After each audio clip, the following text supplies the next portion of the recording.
There we go. I figured it out. Hello, how are you? Hello, how are you?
Just gonna give a few more minutes to let a few more people log on before we get started.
This meeting is being recorded.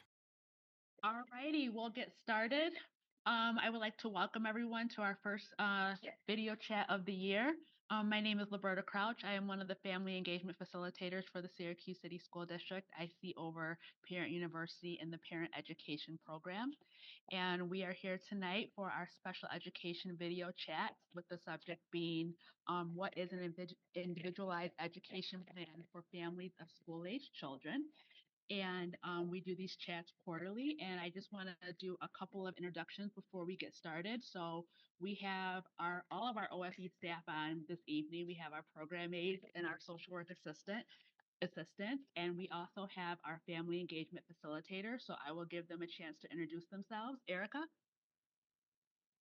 Good evening. I'm Erica Murray. I'm the family engagement facilitator for the Nottingham Quadrant. So I work with the families and the staff in school buildings on the east side, as well as our alternative programs. So welcome.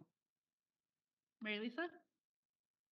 Hi, good evening. My name's Mary Lisa Wade. I am the facilitator for the Corcoran Quadrant, and I work with all the families over there on the south side. Thanks. Nina? Good evening. I'm Nina Vergara, and I work with the families and the staff on the West Side Quadrant. Welcome. We also have Selena Lazarus with us. She is the family engagement facilitator for the families on the North Side Quadrant. I want to introduce our administrative assistant, Rachel Fleming. She's the one that sends us all the robocalls and emails and sets us up for our video chats, so we appreciate her very much. And we also have Assistant Superintendent for Special Education, Iristina Reed, on the call. Welcome, Ms. Reed. I saw her. I don't know where she is. Yes, I am. Thank you. I'm still looking for that unmute button.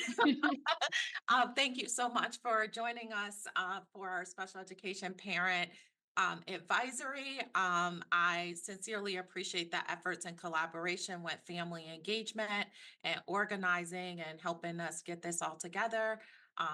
We are always looking for bigger and better opportunities to make sure that we're supporting our families.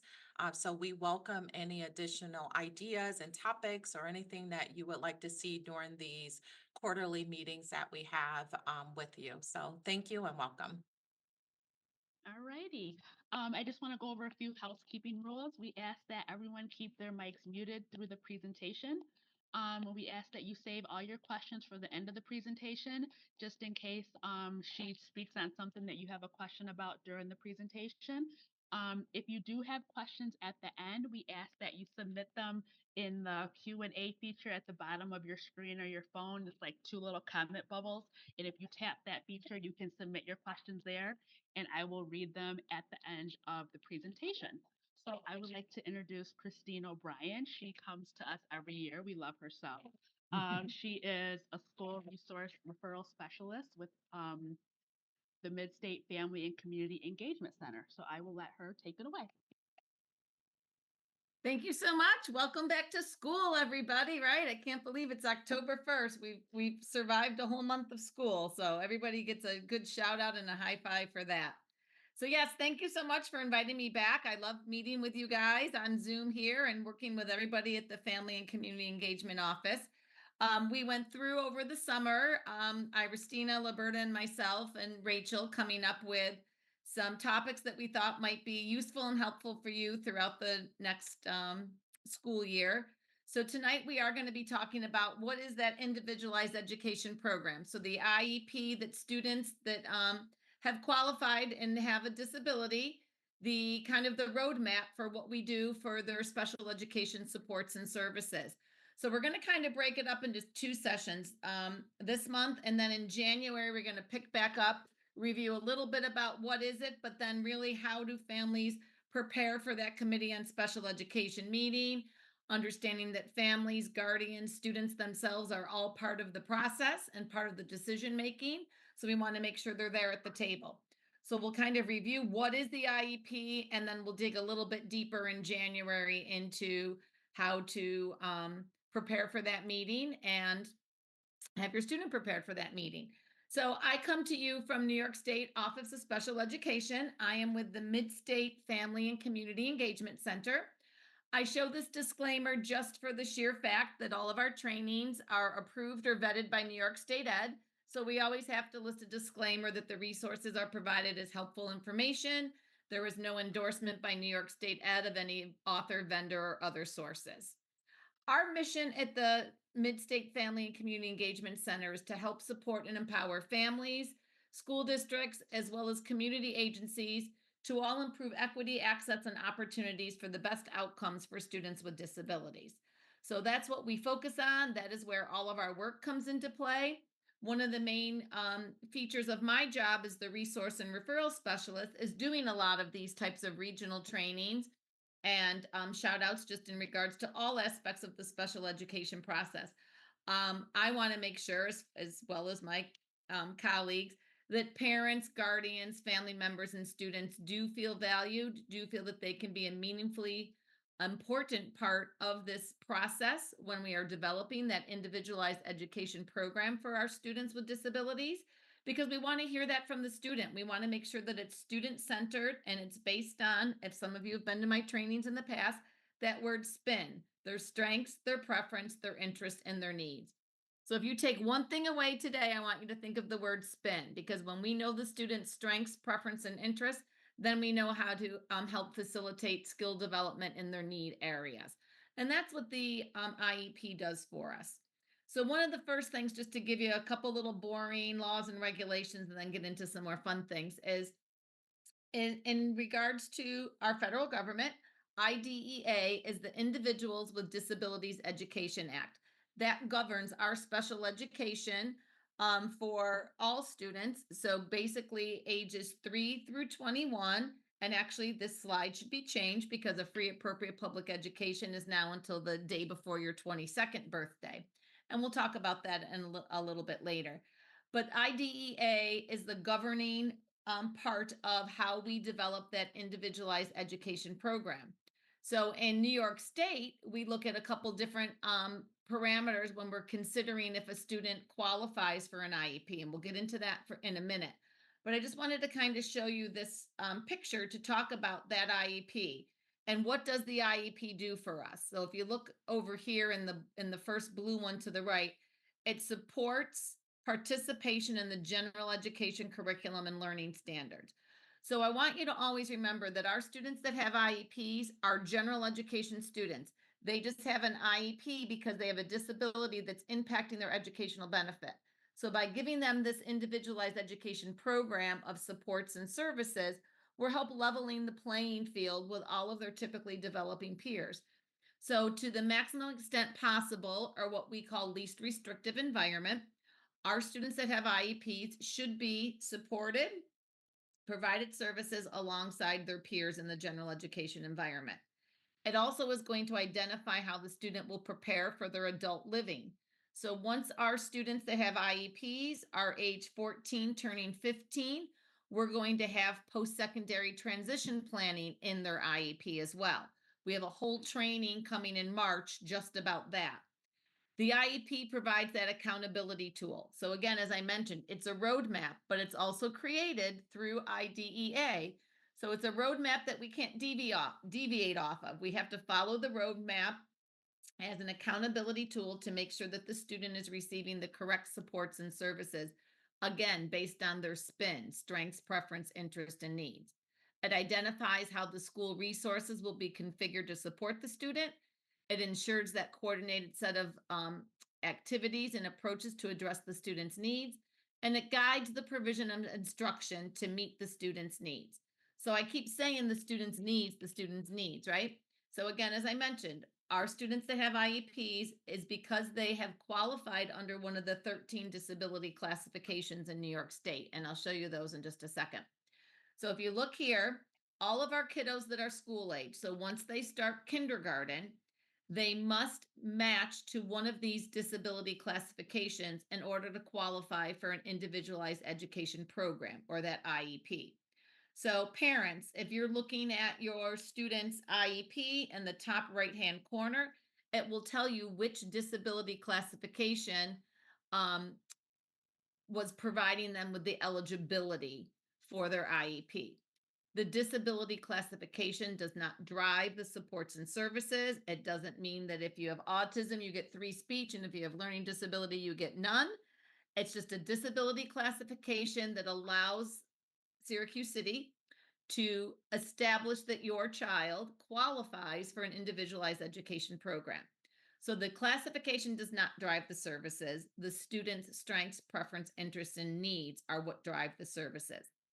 You might look at this and say, oh my gosh, well, my child has autism and visual impairment. Why aren't there 2 disability classifications?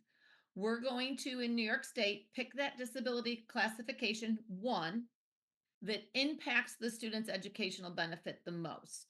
That doesn't mean that in the IEP, we can't mention additional things that might be interfering with the student's access to the general education environment. And I'll just give you an example. My son, all throughout school, his disability classification, as well as his diagnosis, was autism, but he also had bilateral strabismus, which is a vision issue.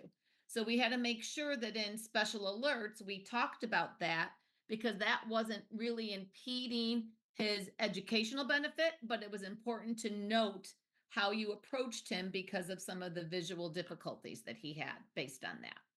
So again, 1 disability classification, it does not drive the services. The student's individual strengths and needs drive the services.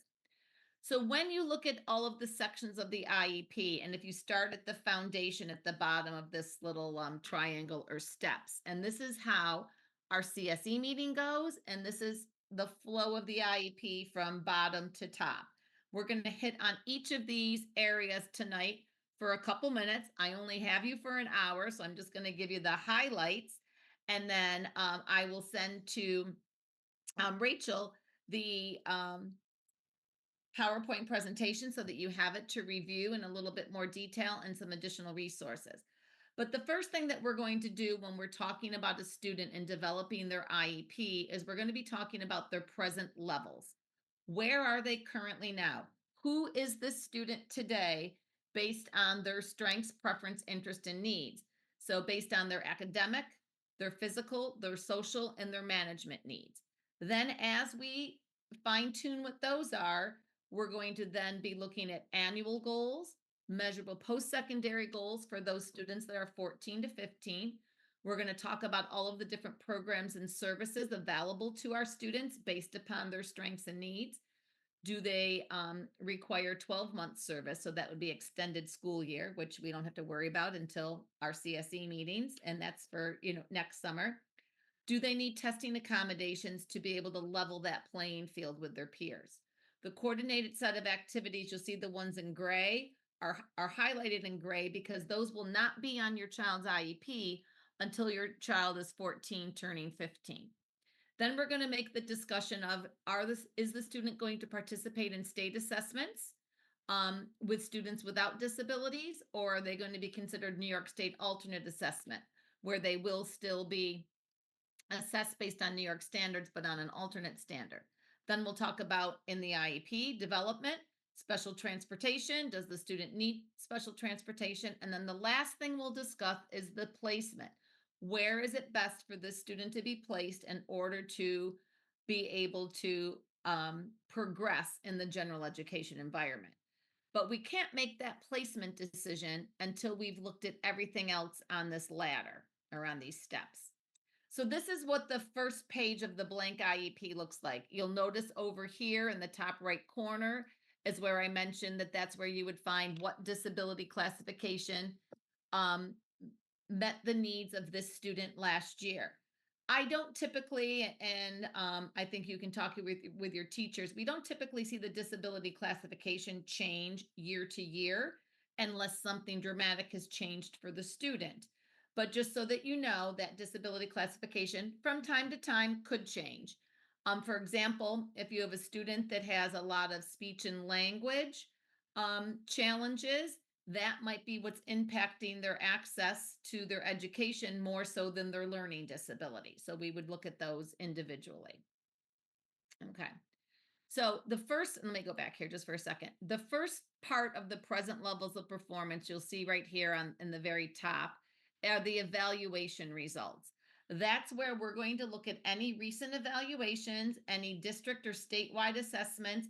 But if we just did a psychoeducational evaluation, a speech evaluation, a functional behavior assessment, any of that information will be discussed at the meeting and then populated into the IEP in this area so that we can see what are the results of any evaluations that have happened in the course of the last year. Then from those evaluations, we're going to develop our present levels of performance. So some of those evaluations, again, as I said, could be speech, PT, OT, social histories, observations of the student in the classroom. We might have evaluations based on a new diagnosis or also based on family concerns. Again, as I said, families are a key piece in developing this IEP. So when we look at the components of the present levels, we have the academic achievement of the student, the social development, the physical development. We create all of those based on the strengths, preference, interests, needs, and parent concerns or family concerns. And then those funnel into what are our management needs in the IEP. How do we create this roadmap for the student to be successful while attending school this year? So the students' academic achievements are going to be looking at how they function academically, but also including daily living skills, level of intellectual functioning, their behaviors, their expected rate of progress. So this is going to be academics, right? How did they do on standardized testing? How did they do last year in school? But also, how do they do with problem solving, decision making, following a routine, following directions? How are their communication skills? That's all going to give us a picture of their academics, but also their functional performance. Then we're going to look at their social development in the present levels of performance. Here we're going to be looking at how does the student, what are their abilities to interact with others and how do they regulate their own behaviors? One of the biggest things we're going to look at is how does the student react socially with adults, with their peers, and what is their self-awareness of themselves, right? How is their self-esteem? How do they feel about themselves? So those are the things when we look at social development, we want to try to create from the evaluations and observations that we've seen. So again, you'll see some of these, how do they share? What types of friendships are they making? How do they resolve conflicts? Working in groups, self-confidence, social adjustment to school and community. That's where we're going to be using the family and the community agencies to really give us some of that input onto what happens at home and in the community. Social development could also be if we have students, what does their nonverbal communication look like? What does their verbal communication look like? Do we have a student that's nonverbal that needs communication devices? Or how do we help that student still develop and grow socially if they're not verbal, right?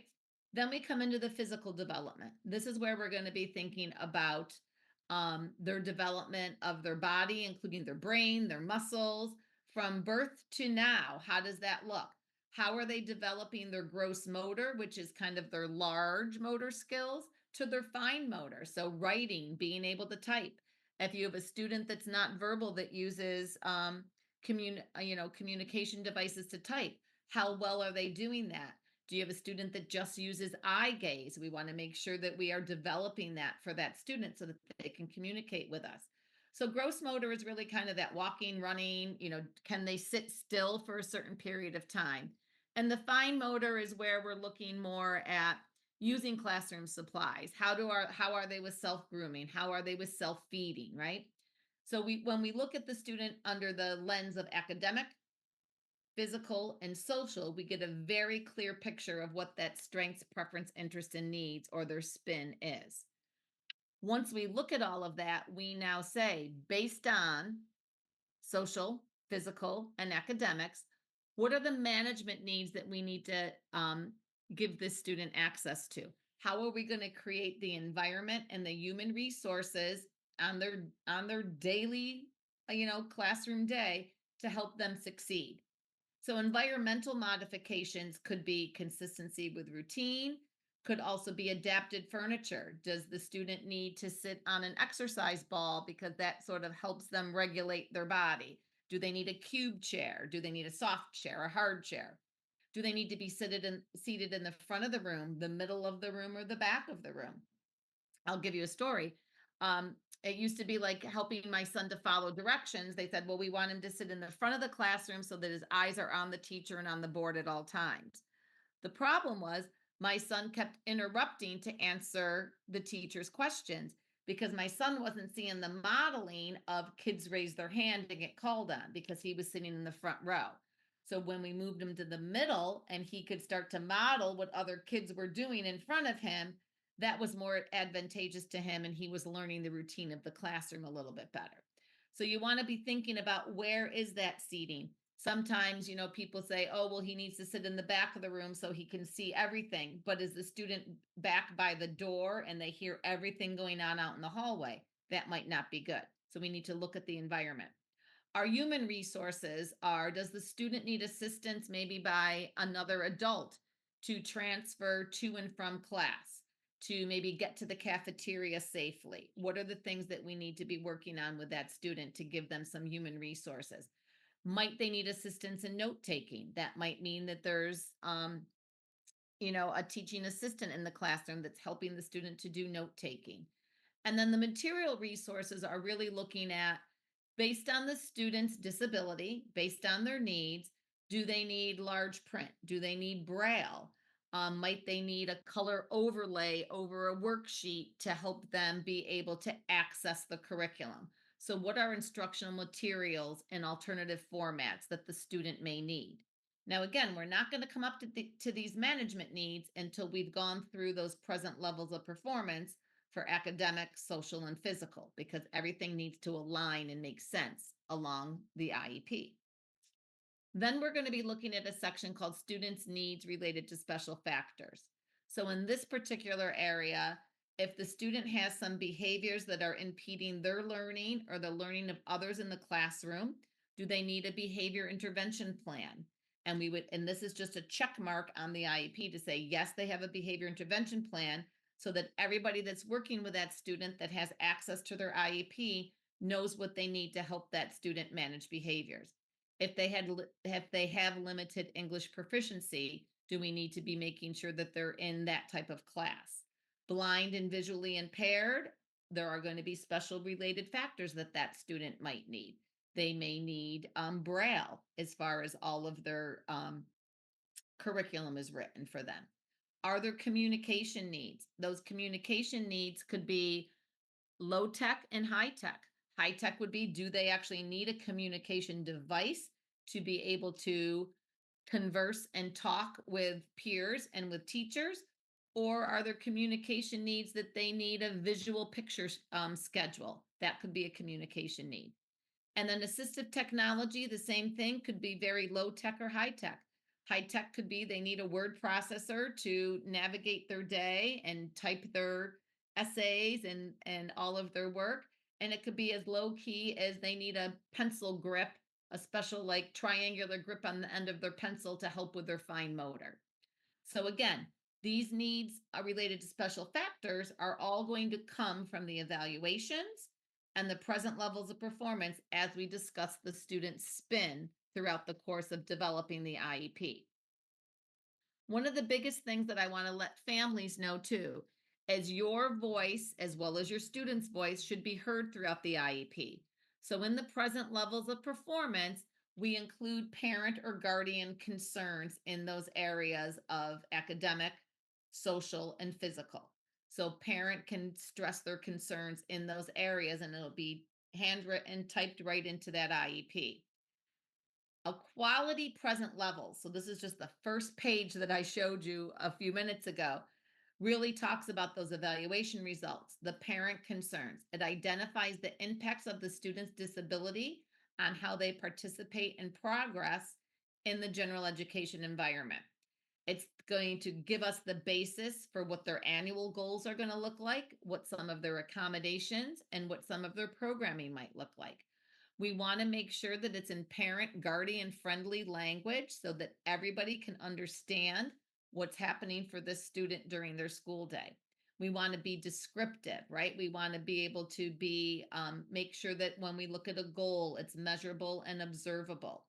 We want to identify successful supports and accommodations that have worked in the past for the student in regards to testing accommodations. Maybe there's verbal prompts, a quiet location to take a test, all of the things that we have reviewed the previous year for the student.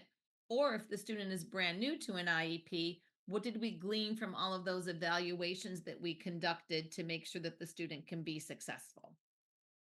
Okay. One of the things that we always like to say is we want to paint a clear picture. If the student was to move to Montana tomorrow, would the new teacher be able to look through the present levels of performance, so just those first sections of the IEP, and say, you know what, I have a clear picture of who this student is. I'm ready to hit the ground running and help them be successful. So you want to be thinking about, does it paint a very clear picture? This is where if we had more time, I would say to the families, pull out your child's IEP, read through the present levels of performance. And if things don't sound like your child, because our kids change, right? Interests, preferences change year to year, then that's when you want to be able to have a conversation with your teacher about maybe we need to tweak some things in the IEP a little bit. I mentioned earlier that there's post-secondary transition planning, and we're going to talk in length about this. I believe it's in our March, I think it's in our March session.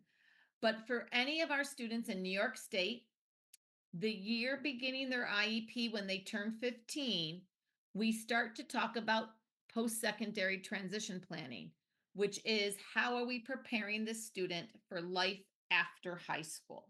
Okay, so for a student with an IEP, they can remain in school until the day before their 22nd birthday or when they achieve a high school diploma, whether that's a local diploma with safety nets or a Regents diploma.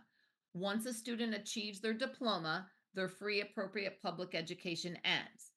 But if the student needs a little extra time to work on passing some classes or building in their transcripts, then they could stay a little bit longer. So we want to make sure that we're very thoughtful about that, but we're also very thoughtful about that transition planning.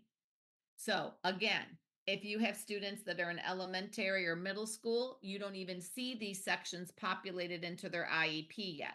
But this is what the section looks like in the IEP. It's talking about measurable post-secondary goals for living, learning, and earning after high school.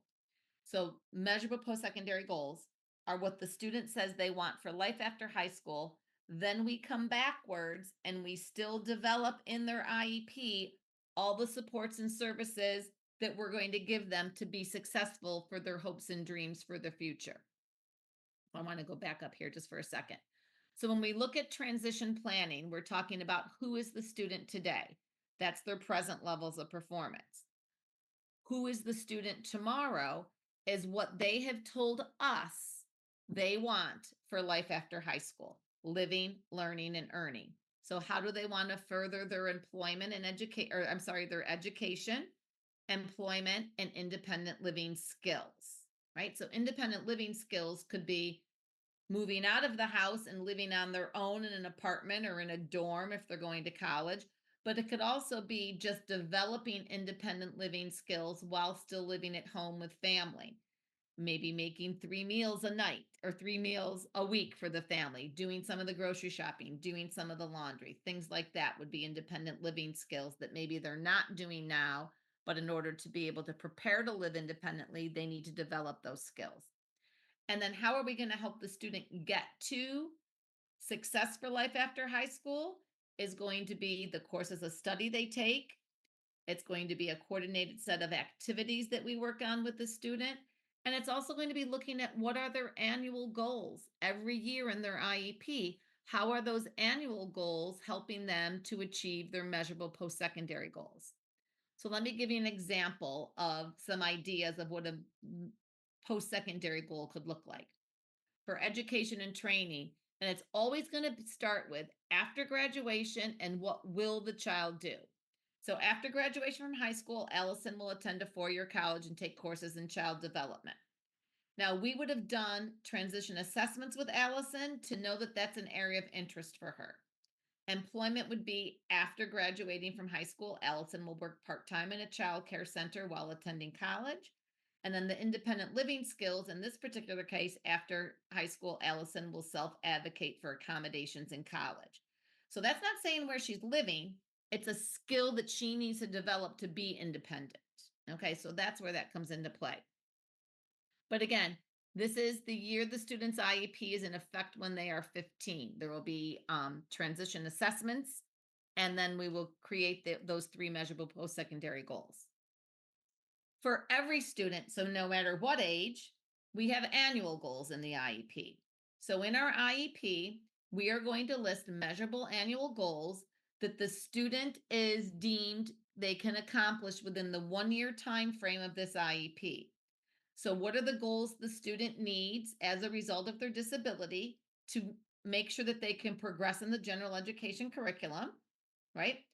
It's going to help to meet the students' educational needs that result from their disability and help them to move towards the post-secondary goals. So here is the template in the IEP, what the students' goals look like. So we're going to list the goal. We're going to determine if the goal has been achieved. So what is the criteria to progress monitor that goal? And then what is the schedule? And again, this would be a whole nother training about goal development, but it's just really developing those annual goals. So if we have a student that needs to develop, more success around reading comprehension, we're going to develop a goal for that.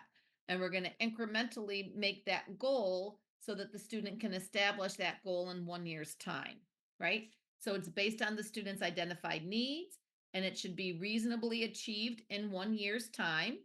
They should be, as I mentioned earlier, observable and measurable. You want to describe the skill, the behavior, and the knowledge to the extent that the student can demonstrate it. So with 80% accuracy, with 100% accuracy, 3 out of 5 trials. And then those are the conditions that help us to gain what the performance looks like for the student. So those are their annual goals. When you see the annual goals on your student's IEP, you want to look back to those present levels of performance and say, is there a need area? And that's why we've created this annual goal. The next section in the IEP is going to be talking about how do we report progress to the families. So when we have those annual goals, there might be 3, there might be 5, there might be 6, depending upon what the needs are of the student, right? And you don't want to have too many goals because you want to be able to hone in on a skill for each goal and make sure that they're observable, measurable, and can be accomplished in 1 year's time. So about every 10 weeks, so students with an IEP will have progress reported to them at the same level and frequency that all students in the school do. So typically that would be when report cards come out. So students with IEPs will get the report card, and then they'll also get progress monitoring to tell us how they're doing towards achieving that annual goal. I always tell parents this is a great tool because when you look at the end of 10 weeks or at the end of 20 weeks, if the student has pretty much accomplished that goal already, then we want to set the standards a little bit higher. Or if they haven't achieved the goal, or it looks like they might be in jeopardy of not achieving it by the end of the school year, then what are some other supports and services we can give that student to help them achieve that goal in 1 year's time? So remember we talked about that accountability tool? That's what progress monitoring does for us. It sets that accountability of how are we monitoring this goal? Where are we landing on this goal after 10 weeks, after 20 weeks? And how can we tweak things in the IEP to help the student accomplish that goal by the end of the school year?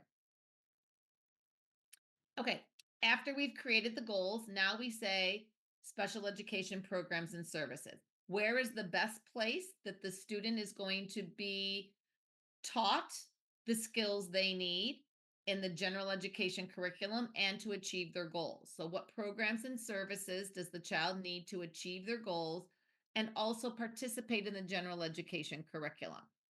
So this is what the IEP looks like when we're looking at programs and services, and we'll touch upon each of these.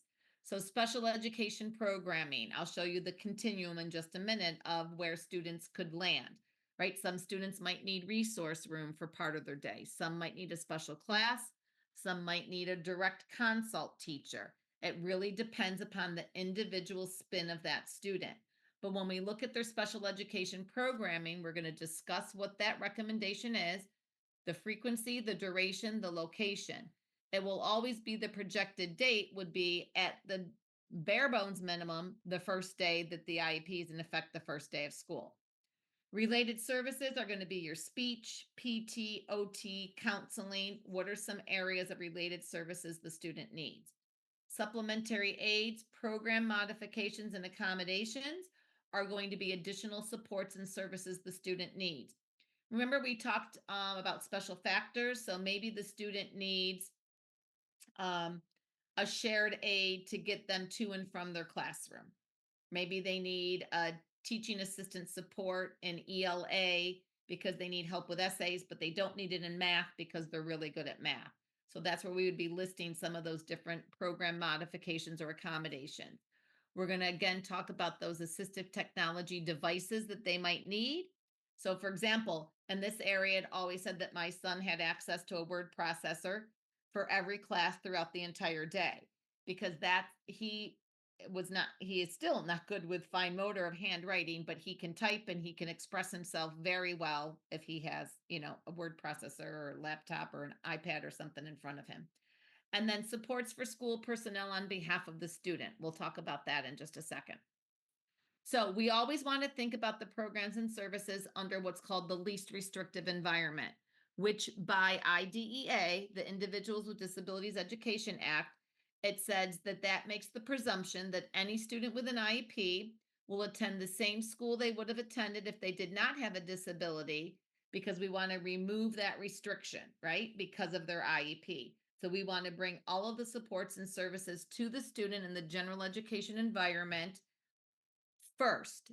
If after we've brought all those supports and services to the student in the general education setting, they're still not making progress, that's when we would start to add in some other supports and services, or maybe a special class area. So if you look at this is kind of the continuum of special education programming. So we talked about related services, so speech, PT, OT. Consult teacher services would be a consultant teacher that would be a special education teacher, either direct consult or indirect. So a direct consult teacher would be, let's take a high school classroom, 9th grade algebra. Maybe we have a direct consult special education teacher coming in to help 3 students with IEPs break down some of that algebra instruction into sections that are more manageable for them, so that they can develop the skills to be successful in that general education class. So that direct consult teacher is working directly with certain students with IEPs. An indirect consult teacher on the student's IEP would be that special education teacher is indirectly working with the gen ed teacher to talk about supports and services they might give in their curriculum for the student with an IEP, but they don't need to be directly in the classroom. You then might see something called integrated co-teaching. That's where there's a general education teacher and a special education teacher in the classroom the entire time, planning period together, teaching all of the students, all of the general education, as well as the students with IEPs. So it's an integrated model where 2 teachers are teaching everyone. Resource room would be where a student with an IEP would go to a different location. So it'd be a resource room, typically for whatever your period of the day is. If it's a 45-minute period, or if you have, block scheduling, it might be, an hour and 5-minute class. But resource room is where the student goes to develop the skills needed to be successful in the general education environment. It's only 5 students with IEPs, and the resource teacher would be a special education teacher that's helping break down some of that curriculum so that the student is getting some extra work, let's say in math during resource. Then when they go to Algebra 9, they understand the curriculum and they're a little bit more successful.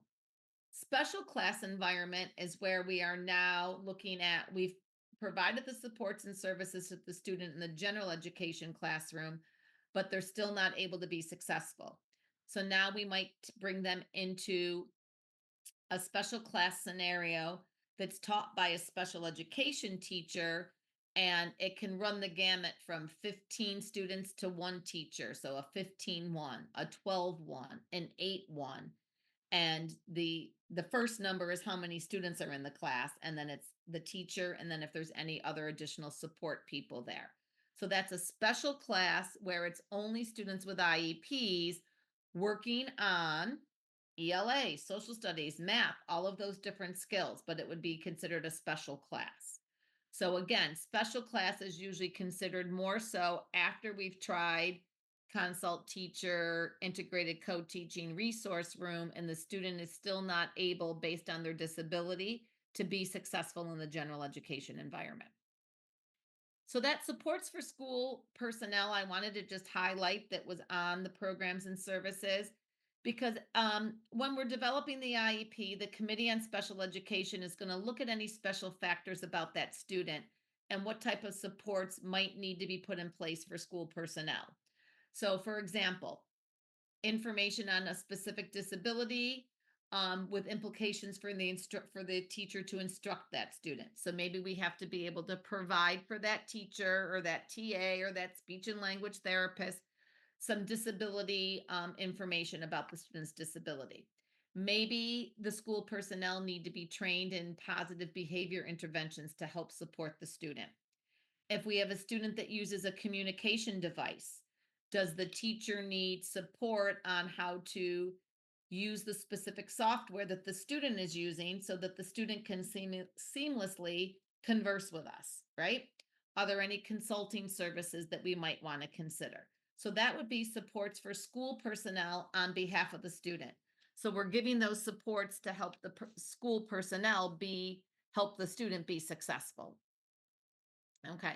Then the testing accommodations. This is the area where typically you won't see a lot of testing accommodations until the students are in grade 3 on up, because that's when we start looking at state testing.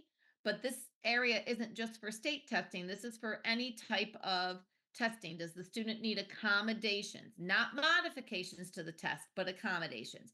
Do they need a quiet location? Do they need time and a half? Do they need prompting? Do they need breaks during a certain, if the test is more than an hour long, are they able to get breaks? But the thing that you want to think about is in regards to testing accommodations, they're accommodating the needs of the student. They're not changing the rigor or the outcome of the test. We're just making accommodations. So again, here is a list of examples: extended time, breaks, directions read, separate setting or a separate location, adapted furniture while they're taking those specific tests. I will say too, one thing, just for those of you that are at the high school level, if you have students that are requesting accommodations for the regents, you want to make sure that they've been utilizing those accommodations on their tests throughout the school year, because the Board of Regents is going to say, did they need this type of accommodation while they were taking other tests? Because we don't want to give them an advantage in regards to the Regents exams, right? Then again, we're going to make that decision for students based upon eligibility. Are they considered that they will be taking all of the state and district-wide assessments, or does the student's disability impact them so much that they need to be on a New York State alternate assessment? And that will be a conversation that's discussed every year when we create the IEP for the following school year. I'm not going to get into the coordinated set of transition activities, but I just want you to know that this is a section, again, that is only in the student's IEP the year they turn 15. I don't mean to keep saying it, but we're going to talk so much about this in March when we talk about the coordinated set of transition activities. What are some of the activities that we can be working on with the students while they're in school to help them be successful for what they said they want for life after high school? Then we're going to look at special transportation. Are there certain transportation needs based upon the student's disability that we need to take into account when we're developing their IEP? Okay. Do they need special seating? Do they need to sit in the front of the vehicle? Do they need a harness or a safety belt? Do they need to curb to curb? Right? There's lots of different special transportation needs based upon the student's IEP, based upon their strengths, preference, interest, and needs. The last thing that we're going to do after we've done all of this, right? So we know where the student is currently based on their present levels of performance. We know what their goals are looking like for this school year. We know what type of teaching instruction they're going to get. Is it direct consult? Is it resource room? Is it, special class? Now we're going to talk about at the end, where is the placement of this student best? So that's where we're going to be talking about in their home school, right? Or where they're placed, and in the general education environment, right? So when we think about placement, we're thinking about, I think I have to go back one slide, sorry. We're thinking about identifying where the specific student's IEP will be implemented. Typically, that's going to be in the general education setting, right? Within Syracuse City School District. It might be specific elementary schools have specific programming that meets the needs of the student, and then middle school and high school, considering all of that. If you have a student with a lot of medical needs, do they maybe need home or hospital instruction? That would be something that we would discuss after we've gone through all of the questions that we just went through in that IEP. Okay. Always thinking about that least restrictive environment. So when we look at the guiding principles of developing the IEP, right here at the top, and I'm going to go around the circle clockwise, right? So it's child-centered, student-focused, shared responsibility with parental participation.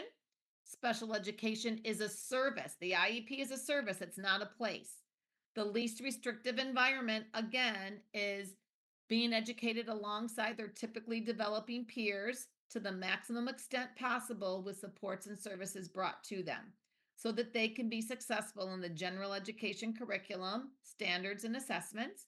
It's based upon their individual strengths and needs. I'm going to shout out preferences and interests as well, so that's SPIN. It's helping them to plan for their adult outcomes. It includes behavior supports, and it's a tool to guide instruction and measure the progress. So then we come right back again that it's child-centered. It's what aligns appropriately for how this disability impacts this student's access to the general education environment. Okay, so I'll go through those resources. That is the training in a nutshell. I think I saved about 8 minutes that we can do for some questions and answers. Again, you will get a copy of this. Rachel will send it out to you. And let me stop sharing my screen and then see, Liberta, if there are any questions that we can help answer. Yes, we do have a few questions in the Okay, chat. good. What if my child does not achieve a diploma by 23 years old? Okay. So it's the day before their 22nd birthday, and is the free appropriate public education. So if you have a student that is going through and does not pass all of their courses, cannot achieve the 22 credits and electives before the day before their 22nd birthday, they would have to exit high school and move on into the adult world. Now, if they did not achieve a diploma, the hope would be that teachers have been following that student for a while, and we look at some of the different credentials that are available to students. There's a career development and occupational studies commencement credential that is not a diploma, but it's a credential that says that that student has work readiness skills. If we have a student that's New York State alternate assessed, they will leave high school with a skills and achievement commencement credential. They would not achieve a diploma. So any student with an IEP has until the day before their 22nd birthday to achieve the 22 credits and electives and pass the appropriate exams, Regents exams, to achieve that diploma. Now, some of you may have heard, and this will be a training that hopefully we bring to you in April, there are some nuances and some new regulations that New York State is putting forth to the Board of Regents to not get rid of Regents exams, but to only have those be one part of how students can achieve a diploma. I'm not going to answer questions about that because the regulations aren't defined yet, but I will say this, there is some hope for some students that might not be able to achieve all of those 22 credits and electives, but still demonstrate that they know the curriculum in order to achieve a diploma. All right, we have Cassandra with her hand raised. You can go ahead and unmute and ask your question. Hi, good evening. Thanks for the session here. Sure. So just two questions that probably follow each other. Is there a reason why, I guess, homework has been removed from the curriculum? And if so, is there any sort of schedule or curriculum, outline that parents could be provided so that we can support the teachers with the lessons that are being learned in the classroom? I find that um, if a child comes home and you're sort of trying to probe what has taken place in the classroom, having the alignment of what has taken place can help sort of reiterate and in repetition for our student.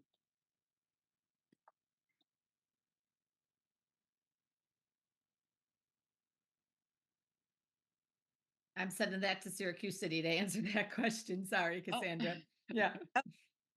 Okay, sorry. You said this. You said the question to Syracuse City. No. I'm just saying I'm going to have Iristina or somebody answer because I don't work directly at Syracuse City. Okay. So yeah, no, but great question. I think Yeah. Roberta would say the same thing. I know that we've put together the pen notebooks to actually guide families through what is expected at each of the grade levels that you can continue to work on with your child outside of school. I'm not sure the production of those or when they will be distributed again. So I'm going to turn that over, but I know that that's a very useful tool to know grade by grade what's expected that you can work on some of those skills. So I will say the pen books are going to look a little bit different moving forward. They're kind of focused to 8th through 12th grades. But if you have children in grades lower than that, we are really trying to come up with ways that we can meet with families and actually give them their child's data and scores academically, whether it be ELA, math, those core subjects, and then give you resources where you can support your child at home with the learning of those subjects.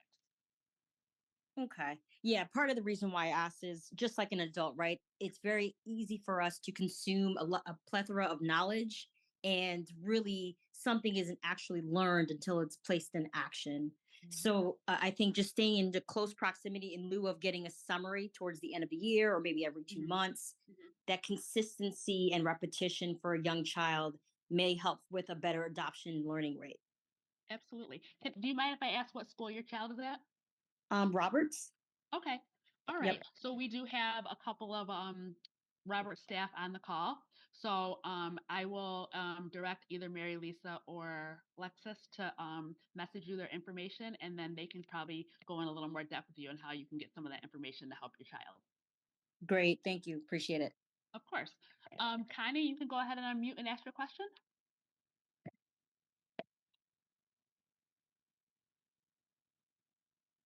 Okay. When they graduate from high school and start college, will they be receiving the additional help? Great question, Connie. Wonderful question.